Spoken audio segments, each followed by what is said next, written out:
আল্লাহ রাব্বুল আলামিন যারা ওয়াবাশশিরিল্লাযীনা আমানু ওয়া আমিলুস সালিহাত, আল্লাহ রাব্বুল আলামিন বলেন যে যারা ভালো কাজ করবে, ভালো কাজের আঞ্জাম দিবে, আমলে সালিহা করবে, আল্লাহ রাব্বুল আলামিন জানায় আন্না লাহুম জান্নাহ, আল্লাহ রাব্বুল আলামিন আল্লাহর ওই বান্দা বান্দীদের জান্নাত দিয়ে ধন্য করে দেবে। পড়েন সুবহানাল্লাহ।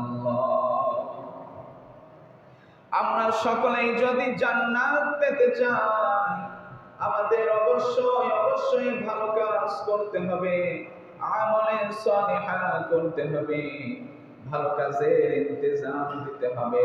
আমরা দুনিয়ার জমিনে আসার পর দুনিয়ার লালসায় আমরা দুনিয়ামুখী হয়ে গিয়েছি।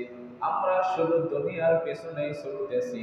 গত জুমায় বলতেছিলাম, একটা মানুষ যতই দুনিয়াকে তালাশ করে, যতই দুনিয়াকে স্পর্শ করতে চায়, কোন সময় একটা মানুষ দুনিয়াকে স্পর্শ করতে পারবে না।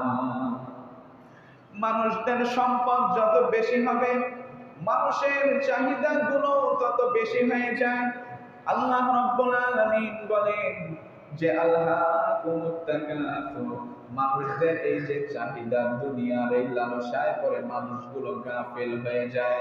মানুষদের এই চাহিদা, আশা আর আকাঙ্ক্ষা কতদিন পর্যন্ত থাকবে?